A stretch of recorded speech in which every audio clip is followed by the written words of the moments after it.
Bonjour et bienvenue dans cet épisode de Balkanist Podcast. Encore une fois, nous sommes ici pour vous parler de bien des choses qui pourraient vous intéresser. Aujourd'hui, nous ne parlons pas que d'immigration.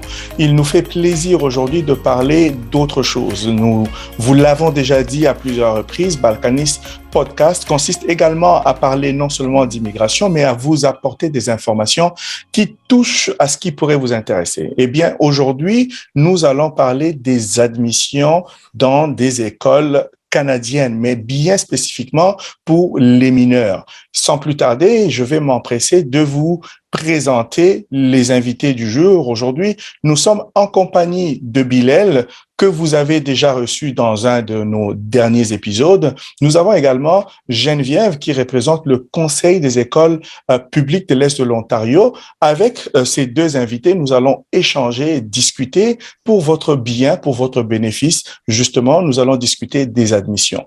Est-ce que vous avez des enfants, vous avez des jeunes enfants, des mineurs que vous souhaitez envoyer étudier au Canada, spécifiquement en français? Eh bien, vous devriez avoir les réponses à vos questions aujourd'hui. Mais si jamais, à la fin de cet épisode, il vous reste des questions, n'hésitez surtout pas à entrer en contact avec chacun de nous, qu'il s'agisse de Eddie, qui représente aujourd'hui, comme toujours, Balkan Immigration Service, ou encore Monsieur Bilal, qui représente The Immigration Fox. Entrez en contact avec nous, il va nous faire plaisir de répondre à vos questions, mais encore mieux, de vous accompagner. Et donc, sans plus tarder, je m'empresse d'inviter Bilal à se présenter. Vous le connaissez déjà, puis ensuite, c'est Geneviève qui va se présenter, qui, avec les deux ensemble, nous allons discuter. Alors, Bilal, bonjour et bienvenue dans cet épisode de Balkanist Podcast. Comment ça va aujourd'hui?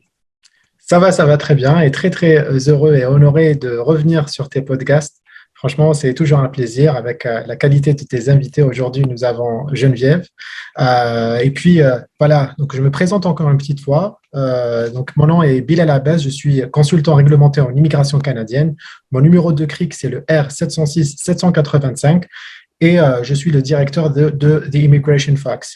Aujourd'hui, en fait, c'est un podcast vraiment très intéressant parce que en plus de toutes les vidéos que vous avez pu voir, que ce soit sur mes réseaux sociaux ou chez Eddie, aujourd'hui, souvent vous avez entendu parler des inscriptions auprès d'écoles privées, d'universités. Aujourd'hui, nous allons parler des écoles publiques. En fait, Geneviève qui est là, elle va mieux vous expliquer, mais aujourd'hui, nous allons parler des écoles publiques qui sont à partir du primaire jusqu'au lycée. Et Geneviève, elle va vraiment nous donner tous les détails de comment est-ce qu'on pourrait s'inscrire, comment est-ce qu'on pourrait envoyer nos enfants dans un cadre bien structuré, bien encadré. Vous allez voir, c'est super intéressant. Et dernière chose, il faut savoir que Geneviève est vraiment donc la personne contact et c'est elle en fait qui gère tout le CPO. Nous parlons du CPO qui concerne la partie d'Ottawa, Ontario. Je vais la laisser rentrer dans plus de détails. Et on discutera après, nous n'hésiterons pas à lui poser plein de questions dont je suis sûr que vous allez sûrement les poser par vous-même. Donc, nous serons là pour vous représenter. C'est tout à fait ça. Et vous l'avez très bien compris, nous faisons le choix des meilleurs d'entre nous pour vous parler, pour vous donner les informations dont vous avez besoin, qui puissent vous permettre de prendre des décisions avisées. Et donc, justement, nous avons parlé de Geneviève. Nous avons beaucoup parlé de Geneviève et elle n'a pas encore placé un mot. Alors, Geneviève, bonjour et bienvenue dans cet épisode d'immigration de Balkanist Podcast. Pardon, on ne parle pas d'immigration aujourd'hui, en tout cas pas tout à fait, mais nous allons parler des admissions. Comment allez-vous aujourd'hui? Je vais très bien, merci beaucoup. Merci de m'accueillir dans votre podcast d'aujourd'hui. Je pense qu'on va passer du bon temps ensemble et on va pouvoir répondre aussi à plein de questions. Et voilà, donc mon nom, c'est Geneviève Côté-Terrien. Je suis administratrice du recrutement au sein du Bureau de l'éducation internationale au sein du Conseil des écoles publiques de l'Est de l'Ontario, communément appelé le CPO. Voilà, le CPO, en fait, on est situé à Ottawa, mais pas seulement à Ottawa. En fait, notre siège social est à Ottawa. On a beaucoup d'écoles aussi dans la ville, mais on a d'autres écoles aussi dans tout l'Est de l'Ontario Et c'est pour ça qu'on s'appelle le Conseil des écoles publiques de l'Est de l'Ontario. Donc, on va pouvoir en discuter un peu plus tard. Mais comme vous l'avez déjà mentionné, en fait, on fait de la maternelle jusqu'à la 12e année, qui équivaut, je crois, plutôt à la terminale dans certains de vos pays, pour ceux qui nous écoutent aujourd'hui. OK, donc on parle bien vraiment des études primaires, donc primaire, en tout cas pour nous qui venons de l'Afrique et qui avons un système soit francophone, soit français, je veux dire, soit belge, c'est vraiment primaire jusqu'en 6e secondaire pour l'obtention du diplôme d'État. Donc en réalité, vous dites que vous êtes responsable du bureau des admissions, c'est ça? Bureau d'administration? En fait, je m'occupe du recrutement des élèves internationaux. Donc, recrutement des élèves internationaux, voilà. Exactement. Donc, c'est de faire la promotion de notre programme et de rentrer en contact avec les agents de recrutement comme vous, les consultants réglementaires en immigration aussi comme vous, encore une fois, vous avez les deux chapeaux. C'est ça. Puis aussi directement avec les familles, les parents. Donc, c'est vraiment pour... J'agis à titre de représentante pour être sûre de s'assurer que tout le monde obtient la bonne information et de faire la promotion de nos programmes correctement. OK. Alors, entrons dans le vif du sujet tout de suite. Donc, je pense que nous avons déjà une partie de la réponse à la question que je vais poser. Donc, ça veut dire que, en réalité, parce que beaucoup ne le savent pas, hein, donc, les élèves du primaire peuvent venir étudier au Canada comme élèves ou étudiants étrangers. Oui, tout à fait, c'est possible. Évidemment, la plupart du temps, quand ça arrive, je pense que vous avez peut-être eu l'expérience, il y a souvent un parent qui vient, soit la maman ou le papa qui accompagne l'enfant. Mais c'est possible pour l'élève de venir sans le papa ou la maman. Dans ce cas-ci, on va le voir un peu plus tard parce que pour nos élèves un peu plus vieux, comme pour le secondaire, on a des familles d'accueil, on a des partenaires pour les familles d'accueil. Pour les plus jeunes en bas de 12 ans, ça prend et ne sont pas admis dans les familles d'accueil parce qu'on les considère un peu trop jeunes, mais c'est tout à fait possible si jamais vous avez de la famille, un ami de confiance qui reste dans la région ici, que votre enfant ait habité chez cette personne-là et que cette personne-là agisse en tant que tuteur ou tutrice légale de l'enfant. Donc, à ce moment-ci, l'enfant pourrait très bien intégrer une de nos écoles sans souci. Bien sûr, la personne, donc l'enfant mineur, peut être aussi accompagné par l'un de ses parents. Exactement. Voilà. Exact. Donc, si on a déjà eu des cas, juste pour donner un exemple, on a déjà eu des cas où l'élève était mineur et le parent venait en touriste, en fait, en tant que touriste ici pendant 6 mois, par exemple. Et l'élève était avec nous pour un semestre, par exemple. Donc, c'est une possibilité. D'accord. De toute façon, si tu permets, Eddy, nous allons revenir sur ce point-là parce que, en fait, c'est un point très, très important que Geneviève vient de soulever. Parce que, voilà, Eddy a bien mentionné qu'il ne fallait pas qu'on parle d'immigration aujourd'hui. Nous l'avons très, très bien saisi. Mais ça reste quand même une excellente opportunité pour beaucoup de personnes qui pourraient ne pas être éligibles à l'immigration, mais trouver ce moyen-là pour venir au Canada via l'un de leurs enfants, c'est une opportunité vraiment à exploiter, à explorer au maximum. Nous allons y revenir après, une fois qu'on aura fini sur ce sujet. Écoute, Bilal, nous sommes quand même consultants réglementés en immigration canadienne. Nous avons plusieurs chapeaux, entre autres celui de recruteur ici. Donc, nous ne pouvons pas nous empêcher de parler d'immigration de temps en temps. Donc, il n'y a aucun problème. Alors, Geneviève, est-ce que, pour vraiment débuter, très bien, là, vous avez parlé du Conseil des écoles publiques de l'Est de l'Ontario. Vous avez un tout petit peu expliqué. Pouvez-vous faire une petite clarification entre les écoles publiques et les écoles privées? Donc, un individu qui est, je vais citer un pays comme ça là, qui est au Cameroun, qui souhaite envoyer ses enfants ici pour les études au Canada. Donc, quel serait l'avantage pour une telle personne de passer par le CPEO, qui est le Conseil des écoles publiques de l'Est de l'Ontario? C'est long, nous allons garder comme ça CPEO. Quel est l'avantage pour cet individu de passer par le CPEO plutôt que par d'autres écoles privées si cela existe? Oui, en fait, il n'y a pas tant d'écoles privées que ça au Canada. Il y en a, hein. Je ne dis pas qu'il n'y en a pas, mais il y a beaucoup plus. Le système d'éducation publique au Canada est très bien réputé. Même, on peut le voir dans les sondages, dans les listes et tout. Les écoles publiques au Canada sont au-dessus de la plupart des écoles privées. Ouais. Donc, je pense que, et ça, c'est quelque chose aussi qui est différent de d'autres pays. Je suis consciente également, comme dans les pays africains, que les écoles privées, habituellement, c'est le contraire. Donc, les écoles privées sont peut-être un peu mieux réputées que les écoles publiques. Mais au Canada, il n'y a pas... tout le monde va dans les écoles publiques. On a des très, très bons programmes, des très bons services également. Donc, les écoles privées, je dirais, au Canada, il y en a beaucoup que c'est plus des élèves, juste des élèves internationaux. Donc, certaines écoles, c'est une concentration d'élèves internationaux plutôt. Donc, dans nos écoles publiques, vous allez avoir, c'est très diversifié. Donc, évidemment, on a beaucoup de nos élèves canadiens. Il faut vous dire, j'aimerais quand même spécifier une chose, c'est qu'au Canada, nos écoles sont très diversifiées à la base. Notre population en tant que telle. Donc, on a du monde de partout et je pense que ça vient vraiment ajouter justement à l'expérience que l'élève international pourrait avoir ici. Il va pas nécessairement se sentir dépaysé non plus parce qu'il va trouver des gens, d'autres jeunes, soit qui viennent de la même région du monde qu'eux, soit que ça fait déjà, ils sont nés ici, leurs parents viennent du même pays, etc. Donc, c'est super intéressant. Et aussi, peut-être plus sous un aspect monétaire pour répondre à la question, les écoles publiques coûtent définitivement moins cher que les écoles privées. Exact. Parfait. Et puis, il y a un point très, très important. Il dit, moi, là où j'habite juste à côté de Beechwood. Et nous avons l'école Tri-des-Bois. Et écoute, le premier ministre canadien, Justin Trudeau, il a ses enfants qui vont à l'école publique juste ici à côté de chez moi. Donc, c'est un bon signe. Si le premier ministre, il laisse ses enfants partir dans une école publique, et voilà, donc ça veut dire que c'est un bon signe.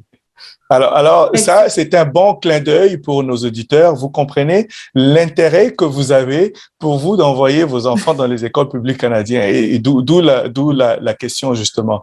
Et donc, Bilal, est-ce que tu avais une question que tu souhaitais poser ou bien tu préfères que j'invite Geneviève à nous déballer, en tout cas, les informations qu'elle a qu'elle a préparées aujourd'hui. Est-ce que avant cela, tu as une question spécifique que tu voudrais? En fait, c'était peut-être juste pour ajouter un argument par rapport à ce qu'elle disait, pour vraiment vraiment pour comparer entre le privé et le public. Ici, en fait, au Canada, comme elle l'a très, très bien expliqué, l'école, elle est tellement excellente, le niveau d'école, des études publiques, elles sont d'un niveau tellement excellent que les gens n'ont pas cette nécessité. D'ailleurs, c'est même pas très, très lucratif pour des écoles privées de s'installer ici au Canada. Il y en a pas tant que ça. On a des écoles privées, mais elles sont plus religieuses. Donc, on va plus sur des écoles un peu dans certaines religions où ils ont essayé de privatiser certains établissements.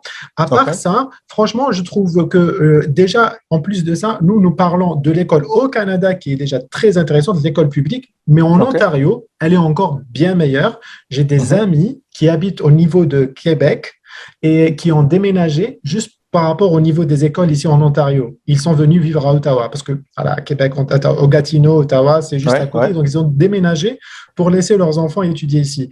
Et dernière chose, par rapport aux écoles privées, il y en a quelques-unes, j'en ai vu même ici à Ottawa, mais c'est vraiment genre pour l'élite de l'élite. C'est des programmes à 50 000 $ l'année, un truc comme ça. Franchement, c'est vraiment pas abordable. OK. Et donc, alors, ce que je vais vous inviter à faire pour ceux d'entre vous, nos auditeurs et vous qui nous suivez par YouTube ou encore simplement par nos podcasts, n'hésitez surtout pas à entrer en contact avec nous, Balkan Immigration Service et The Immigration Fox. Nous sommes partenaires des conseils des écoles publiques de l'Est de l'Ontario pour vous accompagner à inscrire vos enfants ici dans les écoles publiques en passant justement par le CPO. C'est justement pour cela que nous avons invité Geneviève à nous parler de ce que les écoles publiques peuvent vous offrir et nous sommes ici justement pour vous accompagner. Donc, Geneviève, je vais t'inviter, s'il te plaît, tu avais une présentation, je pense que tu voulais partager. Pendant que tu la prêtes, la présentation, je voudrais quand même que l'on commence à parler du soutien que le CPEO offre aux candidats. C'est-à-dire, disons que nous avons un client ou bien une élève qui est aujourd'hui dans un pays. Là, nous avons quand même cité quelques pays d'Afrique, mais il ne s'agit pas que de pays d'Afrique. Vous êtes européen, vous êtes dans n'importe quel autre pays francophone. Vous pouvez inscrire vos enfants ici au Canada dans l'une de ces écoles. Mais est-ce qu'il y a des conditions? Est-ce qu'il y a des critères? Nous allons le découvrir. Donc, je vais laisser Geneviève commencer à nous expliquer un tout petit peu comment tout cela s'articule.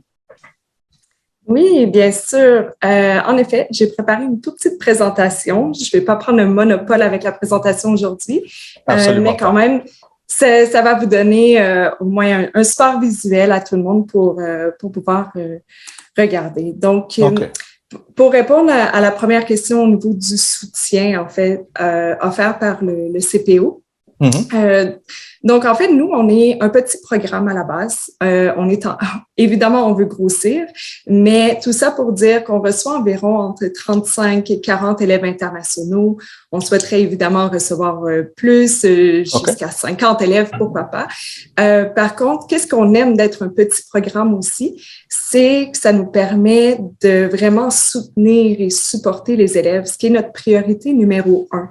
Donc, vraiment le bien-être de l'élève.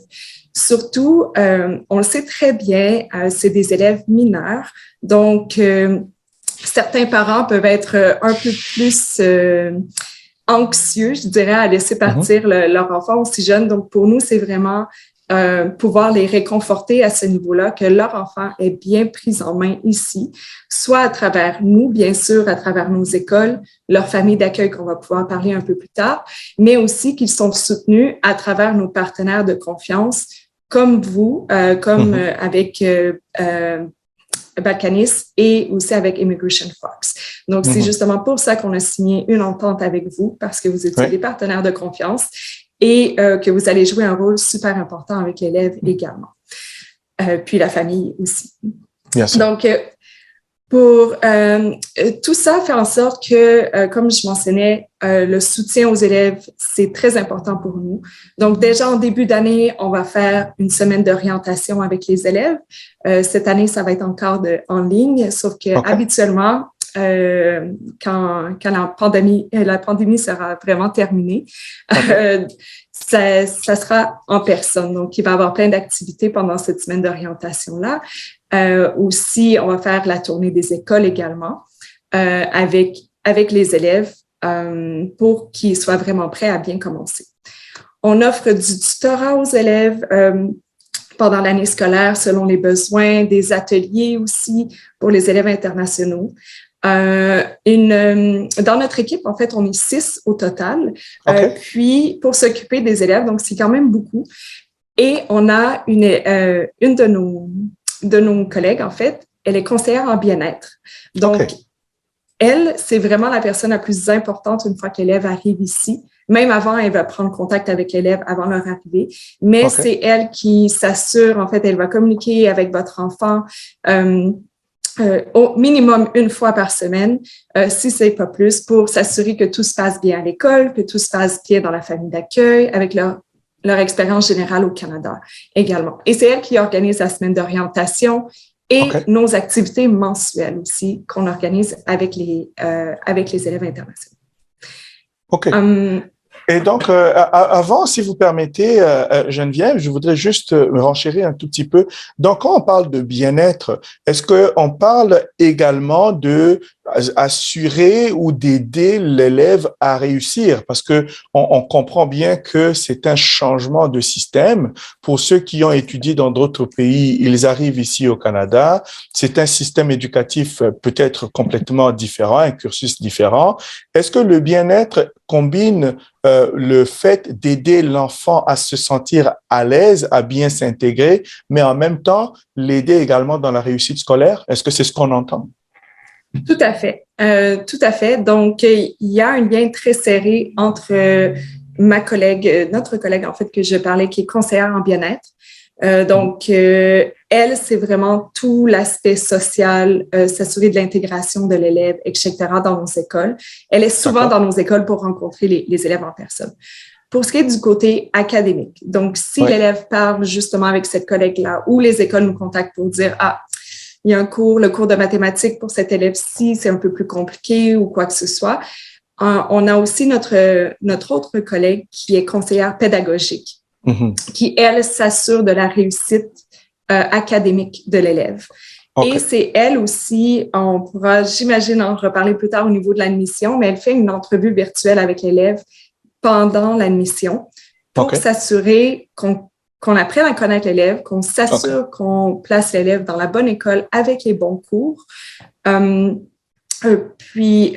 Parce que souvent, les élèves, surtout nos élèves africains, par exemple, la plupart viennent avec nous vers entre 15 et 17, 18 ans. Donc, ils ont déjà une idée de qu'est-ce qu'ils veulent faire pour le poste secondaire, soit le cégep ou l'université. Donc, ça va être une discussion que notre conseillère pédagogique va avoir avec eux pour s'assurer qu'ils puissent avoir les cours préalables vers le cursus qu'ils veulent suivre au poste secondaire. OK, c'est très bien. Alors, juste une autre clarification. Donc, un élève de n'importe quel niveau peut décider en tout cas, les parents de l'élève peuvent décider que, bon, nous allons inscrire notre enfant au Canada à tel niveau et cet enfant-là va être accompagné aux deux niveaux, sur les deux plans, c'est-à-dire sur le côté social, l'aspect social, aussi l'aspect académique, sans que les parents n'aient quelques craintes que ce soit. Et surtout, si ces derniers décident d'envoyer les enfants dans une famille d'accueil, oui, nous allons aborder cette question-là, mais il faut encore souligner que les parents, comme Bilal l'a souligné, les parents peuvent tout à fait accompagner leurs enfants. Oui, tout à fait. OK. Parfait. Alors, je te laisse poursuivre, à moins que Bilal ait une question, là. Oui, j'ai une petite question, Geneviève. C'est une question qui est souvent posée.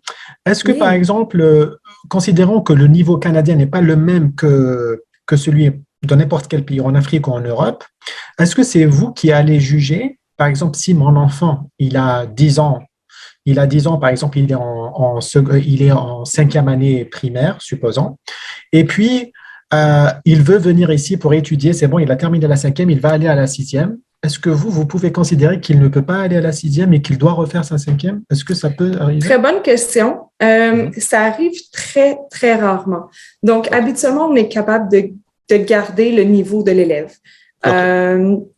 Donc, si l'élève allait en 6e année, par exemple, avec nous, habituellement, il peut aller en 6e année également. Là, des fois où ça pose, qu'est-ce qui peut arriver, c'est si l'élève échoue dans son pays, dans un cours, par exemple, les mathématiques, il échoue son cours, mais ça se peut que le cours de mathématiques, on lui fasse reprendre, mais que les autres cours restent à la même année qu'il était supposé d'être. Donc, c'est ça. Après, ça va être à nous aussi de juger si l'élève va pouvoir rattraper tout ça dans les temps réguliers, en fait. Donc, même s'il a été recalé d'une année pour le cours de mathématiques, je reprends cet exemple-là, peut-être qu'on va pouvoir lui faire reprendre tous ses cours de mathématiques à temps pour qu'il gradue comme il était supposé de graduer, par exemple, si jamais il vient jusqu'à la graduation. Donc, j'espère que ça répond à la question. Oui. Vous alliez en parler à la partie admission, c'est ça? Oui, je vais en parler un peu plus. Mais ça, c'est très important ce que Geneviève vient tout juste de dire. Et ça marque déjà une différence entre nos deux systèmes, le système canadien et la plupart des systèmes européens. Généralement, lorsqu'un élève échoue dans un cours aussi important que les mathématiques, par exemple, un enfant peut tout simplement être récalé complètement et fois redoubler de classe, c'est-à-dire de recommencer le tout. Carrément. Exactement. Et là, c'est intéressant. Donc, ce qu'on vous dit, c'est que non, si l'élève manque les mathématiques, gardons l'exemple, et donc l'enfant peut avancer dans ses cours, mais reprendre uniquement le cours des mathématiques et bien entendu, peut-être avec les supports des tuteurs et ainsi de suite, l'aider à continuer son cheminement. Donc ça, c'est très intéressant, c'est très avantageux pour nos élèves. J'ai trouvé ça très important Évidemment, je veux juste clarifier qu'on y va cas par cas. Oui. Donc, tout dépend de la situation de l'élève, des cours qui sont disponibles et tout. Mais définitivement, habituellement, si c'est juste un cours qui manque, on ne reprend pas toute l'année comme les systèmes européens pour la plupart. Donc, je crois que c'est un gros avantage au Canada pour ça. Bon point à rajouter. Absolument. Exact. OK. Donc, alors, poursuivez. Donc, vous parliez des activités. En fait, Oui.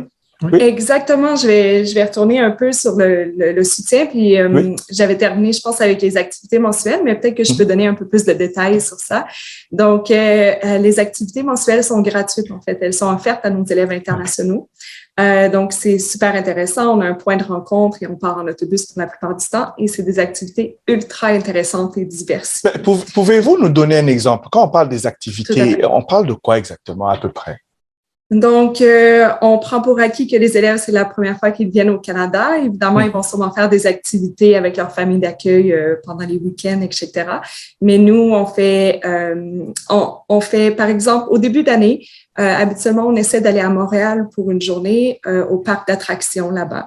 Donc, pour aller faire un peu des manèges, montagnes russes, etc. Activité hyper appréciée de la part de nos élèves. Le taux de participation est génial, évidemment. L'hiver, on va glisser, on va à la cabane à sucre pour goûter le sirop d'érable, la tire d'érable.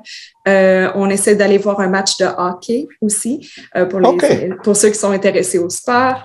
À Ottawa, c'est une ville de musées, donc on va visiter des musées, mais également pour bonifier les visites des musées, on combine ça des fois avec le dessert qu'on appelle les queues de castor. Donc, parce qu'on sait que les élèves, surtout adolescents, ils aiment bien manger. Donc, en tout cas, on essaie de faire plein d'activités comme ça, diverses. Le taux de participation est excellent. Nos élèves adorent nos activités. Et tout cela, Geneviève, c'est sans frais additionnels? Sans frais additionnels. Je crois que vraiment pour nous, qu'est-ce qui est bien aussi pour les élèves, c'est que comme nos élèves sont surtout ceux qui sont à Ottawa, par exemple, sont dans 3 écoles différentes, mais ça permet à tous les élèves internationaux de se rencontrer, de pouvoir parler entre eux, de créer des liens d'amitié, etc. Donc, c'est vraiment important pour nous et pour eux, ces activités. Geneviève, donc, si j'ai bien compris, là, ça concerne les étudiants internationaux que vous allez emmener tous ensemble ou alors c'est un mixte, les autres, les locaux, ils peuvent aussi venir dans ce cadre-là de sortie sociale? Donc, quand c'est nous, le Bureau d'éducation internationale, qui organise les activités, c'est surtout les élèves internationaux. Des fois, on permet quelquefois qu'il y ait des amis locaux, en fait, des amis canadiens qui viennent avec nous. Mais sinon, on laisse plus les activités mixtes aux écoles. Donc, les écoles aussi organisent des activités. Et là, évidemment, mais tout le monde peut participer, tout ça. D'accord. Bon, très bien. Merci. D'accord. Alors, pourquoi nous pouvons maintenant, je pense, parler des admissions proprement dites? Alors, qu'est-ce que ça prend pour qu'un élève soit admis? Comment est-ce que le processus fonctionne? Est-ce qu'il y a des critères d'admissibilité? Est-ce qu'il y a des conditions qui doivent être respectées et rencontrées? Oui, tout à fait.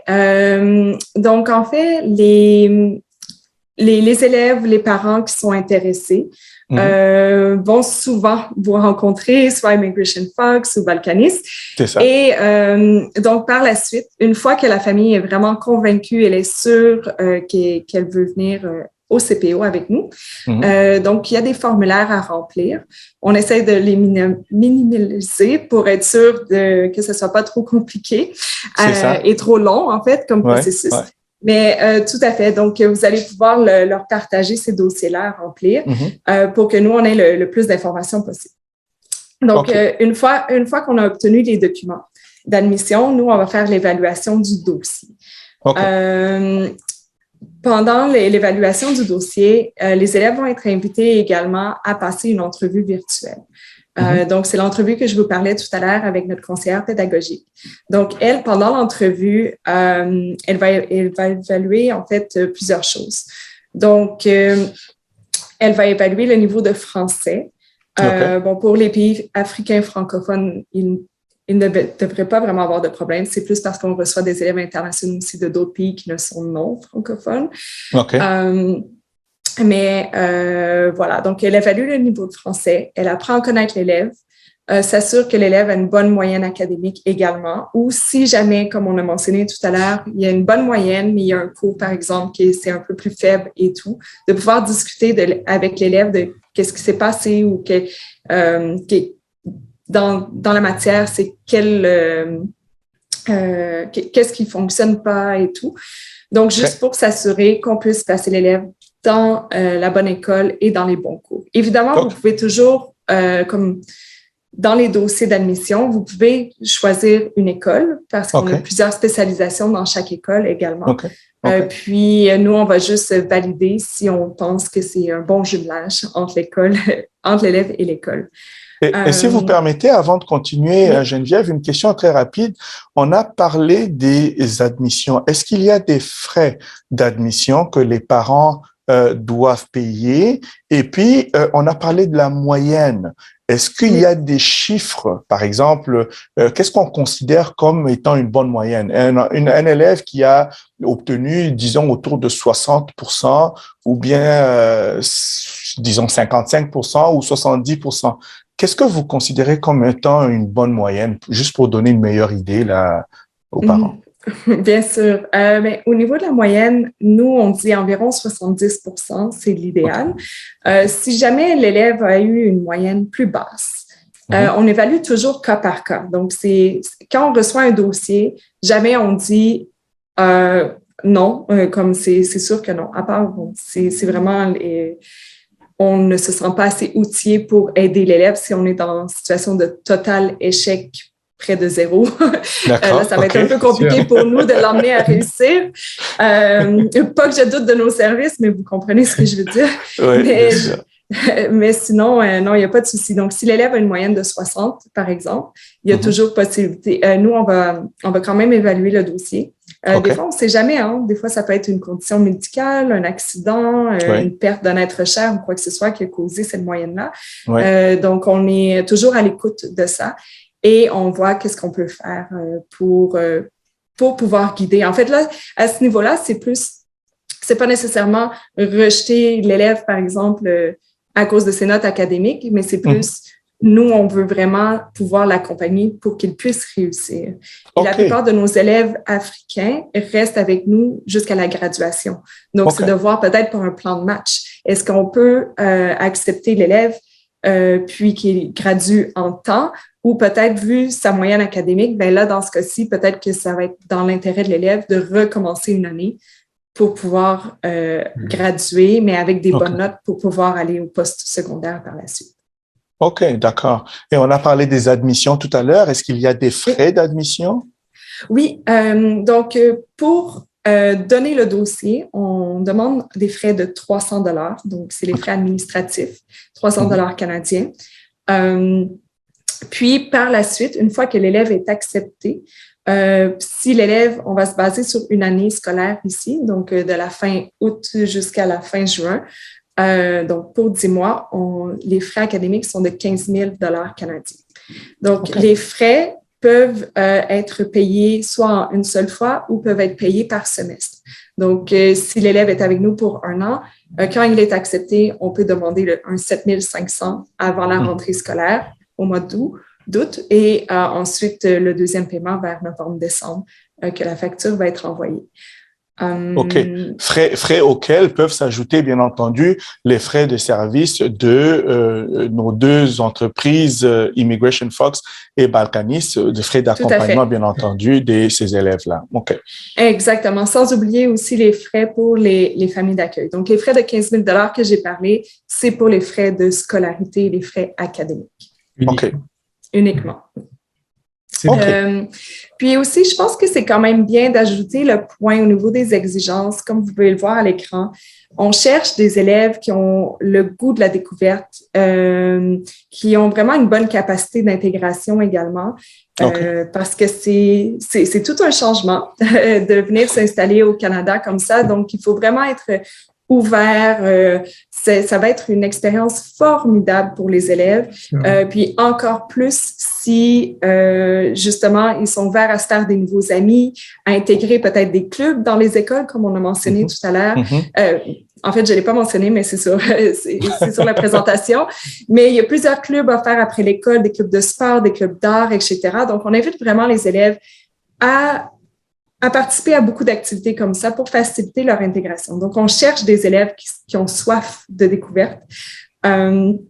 Puis aussi, pour faciliter tout ça, je reviens encore au soutien. On offre la carte d'autobus gratuitement à tous nos élèves. Donc, une fois qu'ils sont ici, le moyen de transport le plus commun, c'est l'autobus.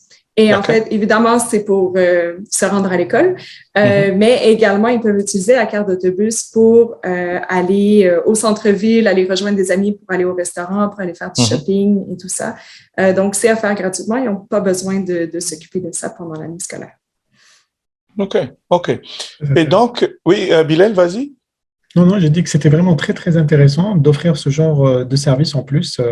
Et je trouve honnêtement que les prix sont vraiment, vraiment intéressants. Comparé, par exemple, à certains collèges, nous sommes en train de tourner à raison de 25 000 ou 22 000 $ par année. Là, nous sommes en train de parler d'études canadiennes pour 15 000 $. Et je trouve ça, franchement, c'est une excellente opportunité. J'aurais adoré connaître, avoir ces informations-là sur le Canada, étant plus jeune. J'aurais sûrement dû pousser mes parents pour essayer d'opter pour des options comme ça. Exactement. Et puisqu'on parle... et je vais juste ajouter un point aussi. Allez-y.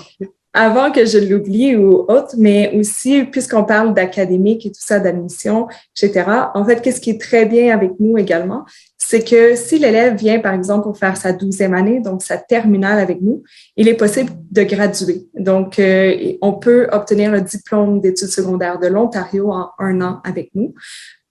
Puis aussi d'obtenir une certification de bilinguisme. Donc, c'est un examen d'anglais à passer pendant l'année scolaire. Et donc, vous allez obtenir le diplôme qui vous permet d'aller à l'université, par exemple, dans un collège, et aussi une certification de bilinguisme qui peut toujours être utile, un ajout à son curriculum. Ben oui, pour l'inscription, à son curriculum vitae, etc. Oui, parce qu'il faut noter que pour venir travailler au Canada, il y a beaucoup d'entreprises qui vont nécessiter un certificat de langue et ce document-là, ayant fait ses études au Canada, peut vous ouvrir des portes à certains postes ici au Canada. Généralement, on va demander cela pour des postes gouvernementaux.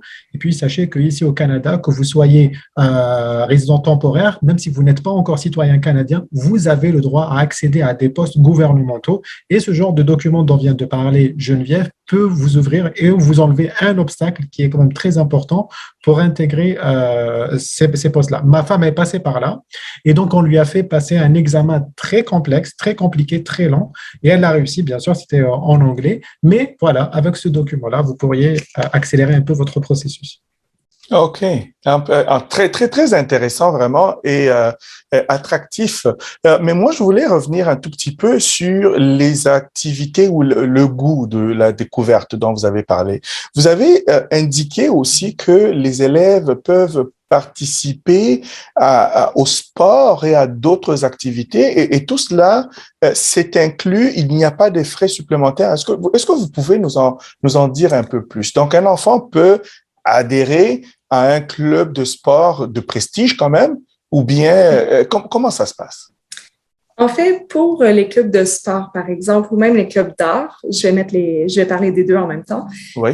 Donc, il y a les clubs qui sont après l'école, c'est des clubs gratuits aussi, qui sont, en fait, ils sont enseignés par des professeurs bénévoles dans l'école. Mais c'est quand même, il y a des compétitions. Par exemple, on a des équipes de volleyball qui sont au provincial en ce moment. On a une élève internationale qui qui est en badminton également, qui est en championnat en ce moment. Okay. Tout ça. Donc, franchement, c'est des clubs après l'école, mais ils participent quand même à des compétitions, des championnats, etc. Très belle occasion de se faire des amis aussi, puis de bouger un peu et de sortir du contexte académique. Donc, ça, c'est pour les clubs. Mais quelqu'un qui est peut-être un peu plus sérieux au niveau du sport ou au niveau des arts, on a des programmes spécialisés dans nos écoles. Okay. Donc, en fait, dans les programmes spécialisés, comme le sport-études, si jamais il y a un élève qui est intéressé par le football, soccer, OK? Oui. Parce qu'on connaît la différence avec le football américain et le football soccer. Donc, si par exemple, un élève est vraiment intéressé par le football soccer, au Canada, ben, il peut intégrer notre école de sport-études dans ce programme précis-là. Donc là, ça vient faire partie de son curriculum. Donc, ça va être carrément un cours. Donc, un des cours optionnels devient le cours de football. Et ça, par contre, ça moyenne des frais. Donc, il y a des frais additionnels. On a la liste. Donc, j'invite les parents ou les familles, les élèves qui seraient intéressés à vous contacter pour que vous puissiez leur donner la liste des frais. Et c'est expliqué aussi le nombre, on peut très bien fournir cette information-là, le nombre de pratiques par semaine, le nombre de championnats, comme de tournois qu'ils ont. En fait, le frais inclut toutes les sorties à l'hôtel, le restaurant, tout ça. Donc, une fois que il n'y a pas de frais surprises pendant l'année par la suite. Okay. Donc, une fois que ce frais-là est payé. Donc, on parle d'environ, tout dépendant des disciplines, mais on parle entre 350 $ à peut-être 2500 $ qui est le maximum, tout dépendant le style de compétition qu'ils ont à faire. Et dans certains cas, des fois, les compétitions ne sont pas au Canada. Comme une fois ou 2 ans, par exemple, ça se peut que le groupe de chorale qui est dans notre école d'art, qui est très réputée, des fois, ils vont peut-être en Italie pendant une semaine pour aller faire partie d'une compétition là-bas, par exemple. Donc là, c'est sûr que cette année-là, le frais va être un peu plus élevé. Mais en tout cas, tout ça, on ne va pas rentrer dans tous les détails aujourd'hui, ça va être un peu trop long, mais voilà. Non, c'est sûr. Mais l'intérêt pour... Oui, vas-y, Bilal, vas-y. OK. En fait, j'aimerais aussi rajouter, parce que pourquoi, en fait, au fur et à mesure, j'apporte quand même quelques informations supplémentaires, parce que c'est vraiment très, très vaste. On va pas, sinon on en ferait peut-être pour quelques heures, et c'est vraiment très, très intéressant. Donc, un point qui est très important, je vais laisser quand même Geneviève confirmer ce point-là, c'est que le fait d'intégrer des clubs de sport ici au Canada pourrait être une opportunité pour intégrer des universités plus tard avec des bourses. En fait, il y a des universités qui veulent et qui peuvent choisir les meilleurs de ces jeunes sportifs-là et les inviter à venir chez eux dans leur université avec des bourses universitaires. Je vous laisse imaginer venir étudier ici au Canada avec des bourses. C'est juste la chance que tout le monde rêverait d'avoir. C'est comme vous voyez dans les films, les joueurs qui sont pas très bons à l'école, mais qui sont excellents dans le football américain, et puis après qu'ils intègrent des grandes universités juste parce qu'ils maîtrisent le foot. Et c'est ces universités-là qui ont leur propre club et qui veulent attirer le maximum de ces jeunes. Donc, Geneviève, tu confirmes qu'il y a cette option-là? Tout à fait. Donc, je dirais que c'est beaucoup plus, par contre, nos élèves qui sont en sport-études dans notre école Louis-Riel. Exact. Ceux qui sont en sport-études, on a plusieurs de nos élèves qui obtiennent des bourses à l'université. Puis oui, même beaucoup d'athlètes professionnels, en fait, qui ont passé par notre école de sport. Donc, c'est un programme hyper réputé. La même chose pour notre école d'art. École vraiment très bien réputée. On a beaucoup d'artistes professionnels qui ont gradué à notre école. Donc, c'est super. Même chose. Donc, oui, je confirme l'information de Bilal. Et alors, ce que moi, je voulais dire, ce que je voulais faire, justement, ça allait dans la même lignée que toi, Bilal. Non, c'est tout à fait correct. Ça allait sur la même direction. C'était pour dire tout simplement qu'il existe parfois des élèves. En tout cas, nous connaissons ce problème-là, des parents qui au lieu d'encourager les enfants qui sont plutôt portés vers les sports, ils les découragent dans nos pays respectifs parce qu'ils veulent que ces enfants étudient d'abord. Mais ici, on vous présente un programme qui aide les enfants à être encadrés avec les deux simultanément. Oui, ils étudient, mais en même temps, on les encourage et on les encadre dans leur activité qu'ils aiment, le sport. Qui sait, Bilal vient de le mentionner tout à l'heure, peut-être que ce sont les joueurs du futur, là, peu importe les équipes qu'ils rejoindront par leurs universités et dans des grandes équipes. Donc, nous vous encourageons fortement, si vous avez des élèves qui sont plutôt un peu plus portés vers le sport ou l'art, parce qu'on parle de l'art aussi, de pouvoir les accompagner. Et c'est le temps pour moi de prendre une petite pause pour vous rappeler tout simplement que nous sommes ici dans le cadre de Balkanis Podcast. Nous sommes en compagnie de Bilal Abbas de Immigration Fox, Eddie Balamboula, moi-même de Balkan Immigration Service. Et puis, nous avons Geneviève qui nous parle de la part du Conseil des écoles publiques de l'Est de l'Ontario. Et donc, si vous avez quelconque besoin d'accompagnement pour vos élèves, pour vos enfants ou pour même pour les enfants des amis, vous avez suivi ce podcast, cette vidéo, n'hésitez pas à la partager avec les amis et connaissances.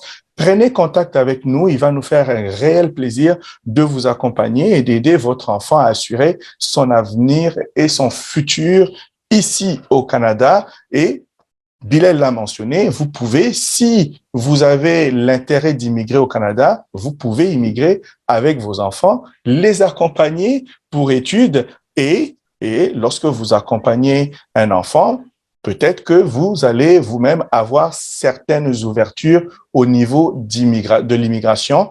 Il va falloir nous consulter pour cela.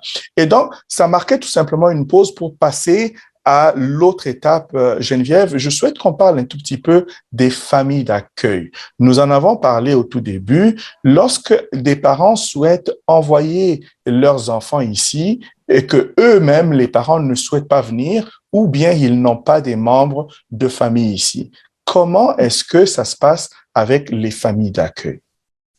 Donc, nous, on a deux partenariats avec des organismes, en fait, qui ont des familles d'accueil.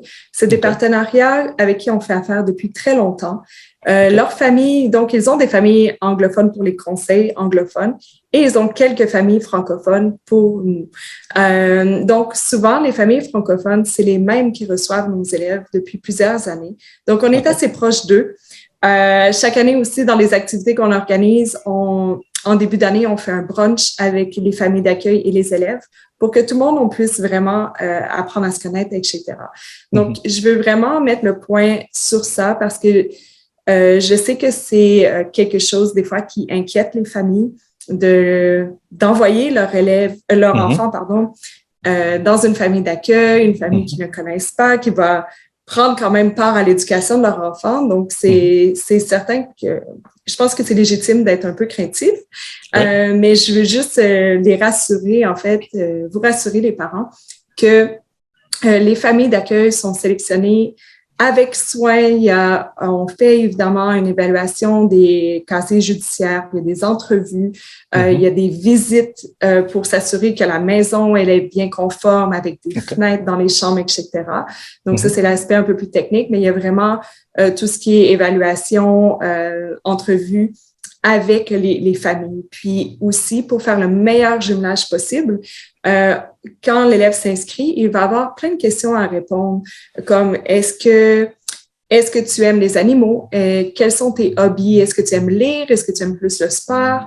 Est-ce que tu as des allergies, soit alimentaires ou autres? Plein de questions comme ça pour jumeler l'élève avec la meilleure famille d'accueil possible. Et une fois que notre partenaire a trouvé une famille d'accueil, il va envoyer le profil de la famille à vous, en fait, qui allez partager le profil de la famille avec la famille biologique. Et ensuite, la famille biologique peut ou non accepter le profil qui a été partagé avec l'élève. Je dirais juste pour pas dire 100%, mais dans dans 95% des cas, les familles sont déjà acceptées parce que le jumelage a été bien fait. OK. Puis, il n'y a pas de problème. Si jamais il y a un problème quelconque, on est tous humains, ça se peut qu'une fois sur place, tout ça, ça arrive vraiment très rarement, mais dans le cas de cette possibilité-là, on fait un changement vraiment rapidement de famille. Donc, en moins de 3 jours, s'il faut, on va changer l'élève de place. Donc, c'est juste pour vous dire que on a vraiment à cœur, en fait, le bien-être de l'élève. Puis, s'il ne se sent pas confortable, on attaque directement vers une solution. J'ai pris en fait le temps, Eddie, de regarder les deux partenaires dont Geneviève, en fait, elle parlait. En fait, les parents, les familles d'accueil, en fait, elles sont pas juste sélectionnées à la dernière minute. En fait, c'est souvent des familles avec lesquelles les organismes travaillent depuis beaucoup d'années, en fait. C'est des familles qui ont déjà vu passer plusieurs enfants et qui ont de l'expérience comment gérer un enfant qui vient d'atterrir dans un pays inconnu, qui est un peu perdu. Donc, ils savent comment agir avec lui. Donc, ils ont quand même une certaine attitude qu'on ne pourrait pas trouver chez une famille qui vient d'être, ou peut-être même de la famille. Peut-être que ça serait peut-être meilleur de les mettre chez ces familles d'accueil qui ont cette connaissance de cette psychologie, comment agir avec ces enfants-là. Donc, c'est vraiment des familles qui ont été sélectionnées depuis très longtemps. Et puis, dans ces maisons-là, ils ont des chambres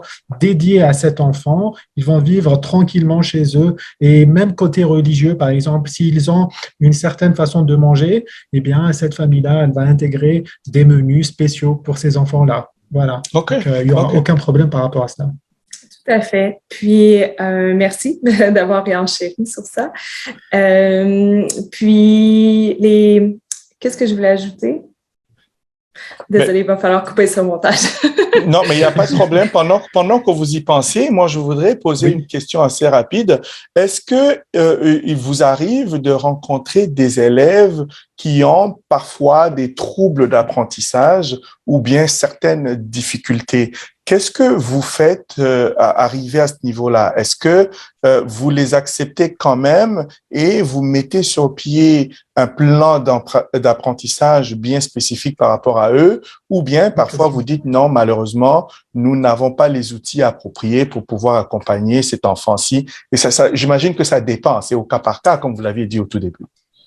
Tout à fait. Donc, encore une fois, c'est une situation de cas par cas. On a déjà accepté des élèves avec des difficultés d'apprentissage, que ce soit de la dyslexie, par exemple, ou autre. Il n'y a pas de souci. Nos écoles, au Canada, en fait, on est chanceux à ce niveau-là. On est très inclusif à tous les niveaux. On a des classes spécialisées, on a du personnel qui soutient les personnes en difficulté d'apprentissage. Donc, à ce niveau-là, habituellement, il n'y a pas de problème. C'est vraiment du cas par cas, je dirais, parce qu'il y a quand même des difficultés d'apprentissage qui sont un peu plus intense, je dirais. Puis dans ce cas-là, on préfère en fait que l'élève vienne avec un parent. Les parents. Donc, qu'il y ait au moins soit la maman ou le papa qui accompagne l'élève ici, parce que peut-être qu'au niveau des familles d'accueil, ça va être un peu plus difficile, tout dépendant soit en fait de la difficulté d'apprentissage ou d'un handicap. Donc, on ne refuse pas, mais dans certaines conditions, on va obliger un des deux parents à venir pour s'assurer du bien-être de l'enfant. OK, tout à fait. Nous arrivons malheureusement tranquillement vers la fin de cet épisode. Je sais qu'il y a énormément d'informations que nous n'avons pas abordées. Nous allons nous efforcer de couvrir un grand nombre et peut-être même avoir un autre épisode s'il le faut. Mais avant, vous aviez indiqué qu'il y a plusieurs écoles. Donc, il y a des écoles dans la région d'Ottawa. Il y en a d'autres aussi en banlieue. Est-ce que vous pouvez nous parler un peu de la différence parmi ces écoles-là? Quels sont les avantages, l'intérêt d'inscrire un enfant dans une école dans la capitale, ici, là, par exemple, plutôt que en région? Et quand on parle de région, là, il s'agit de quelle distance de la capitale, à peu près, plus ou moins? Oui, super intéressant pour nos écoles. En fait, comme vous avez mentionné, en tout, on a 43 écoles, donc élémentaires et secondaires. Donc, c'est vraiment beaucoup. Okay. Je ne vais pas parler des 43 écoles avec vous aujourd'hui, mais ça serait un peu trop long. Mais il y a vraiment 6 de nos écoles dont on fait la promotion pour les élèves internationaux. Évidemment, si jamais vous avez de la famille qui est dans un autre quartier, donc, que les écoles que je vais vous présenter aujourd'hui, il y a tout à fait la possibilité de joindre une autre de nos écoles sans souci. Okay. Donc, comme vous pouvez voir à l'écran, les 3 écoles sont nos écoles qui sont situées à Ottawa. Donc, de la salle, la première école, elle est située au centre-ville d'Ottawa. Puis, en fait, c'est notre école d'art. Donc, il faut souligner que dans toutes nos écoles, il y a le programme académique régulier que les élèves peuvent suivre, mais dans chacune de nos écoles, on a différentes spécialisations. Donc, aujourd'hui, je vais juste parler assez rapidement de toutes nos spécialisations. Si jamais vous avez d'autres questions parce qu'il y a un programme qui vous intéresse, et ça va nous faire très plaisir de partager plus d'informations avec vous sur ce programme-là. Donc, de la salle, c'est notre programme d'art, donc tout ce qui est relié à la musique, danse, chant, écriture, théâtre, cinéma et télévision. C'est une école super réputée au Canada pour le programme d'art. Ensuite, on a l'école Gisèle Lalonde. Donc, Gisèle Lalonde est plus notre école, je dirais, de sciences, environnement, santé et bien-être. Une école très populaire auprès de nos élèves internationaux. On a beaucoup de nos familles d'accueil qui sont dans ce quartier-là. Donc, tout à l'heure, je disais que de la salle était au centre-ville d'Ottawa.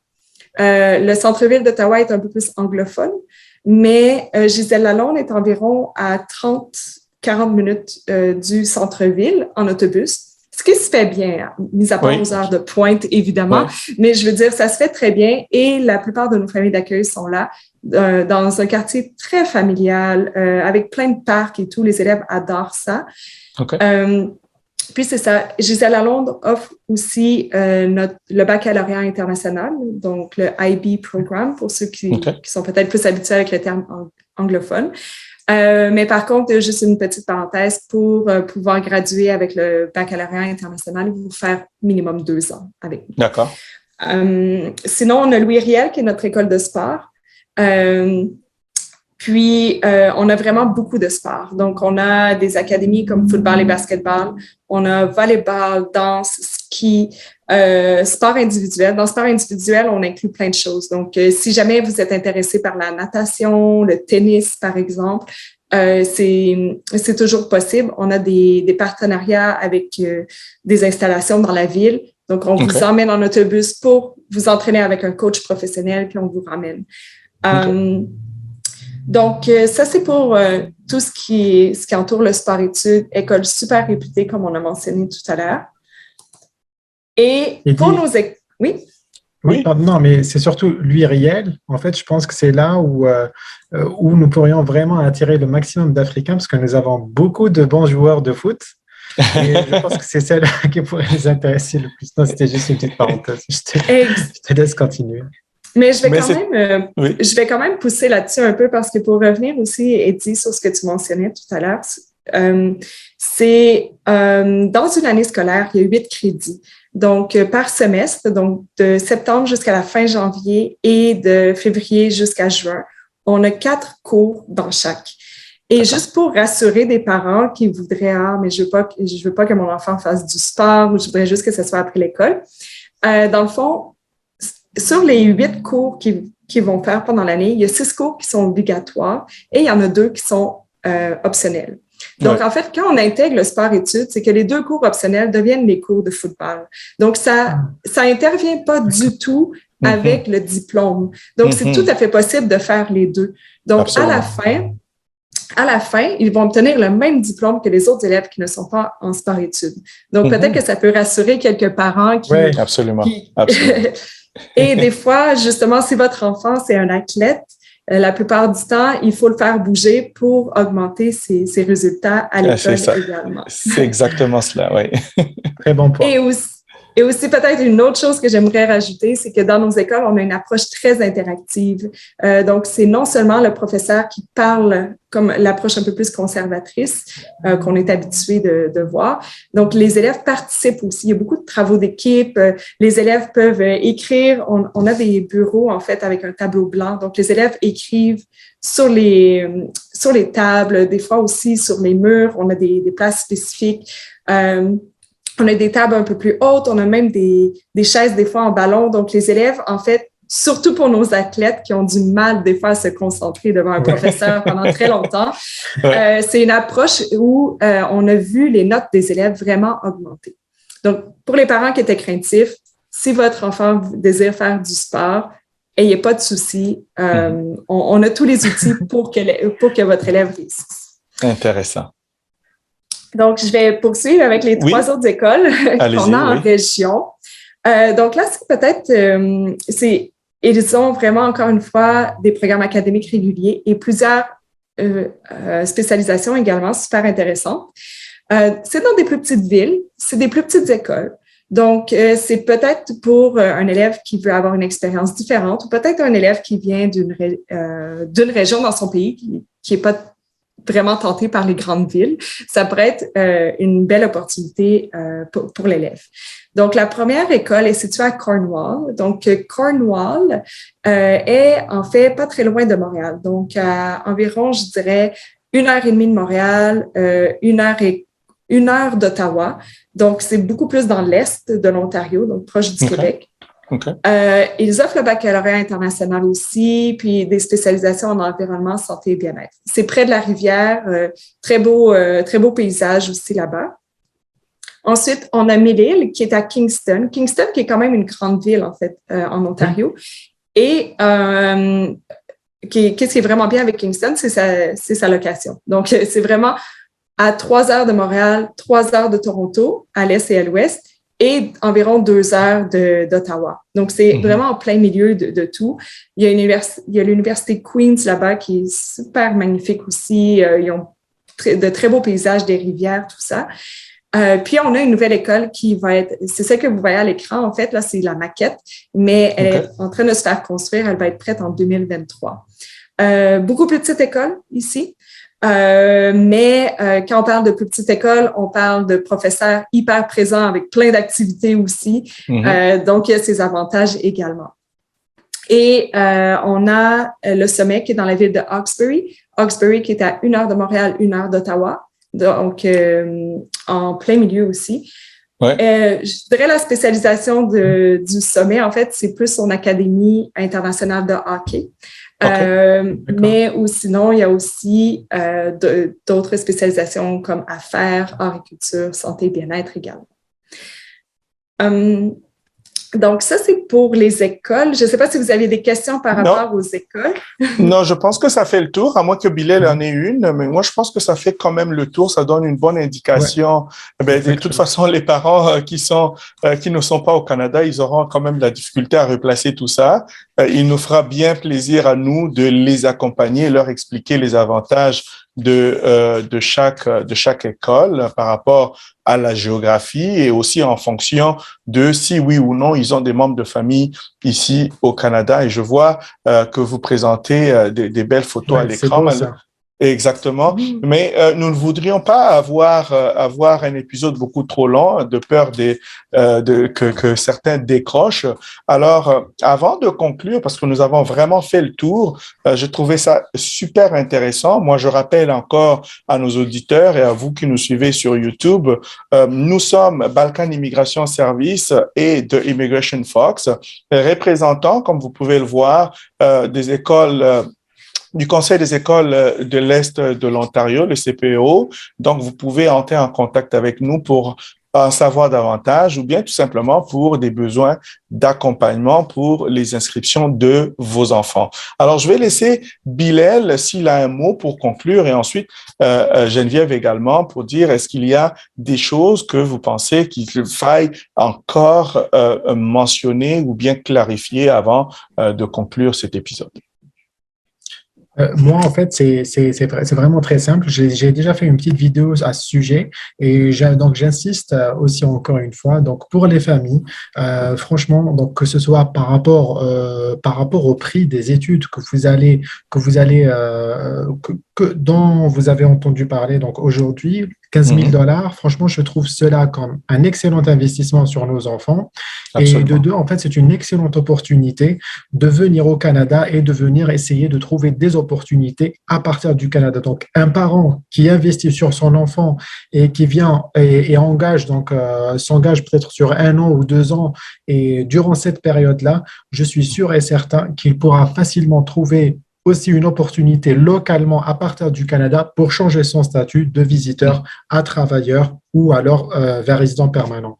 Ce qui serait aussi une opportunité pour plus tard pour vos enfants, pour qu'ils puissent étudier à l'université à moindre frais. Donc ça, c'est Absolument. une opportunité à ne pas rater. Contactez-nous, contactez Balkanis Immigration and the Immigration Fox et nous nous ferons un plaisir de vous assister de A à Z, pour vous donner le maximum d'informations. Nous pourrions même organiser une réunion encore une fois avec Geneviève en privé pour vous donner le maximum Absolument. d'informations et de vous rassurer jusqu'à ce que vous soyez vraiment satisfait Mhm. de votre décision. Donc, n'hésitez pas à nous contacter pour quoi que ce soit. C'est ça, merci. C'est très important, Bilal, d'avoir mentionné ça. Et Geneviève, je vais déjà commencer par te remercier d'avoir accepté notre invitation.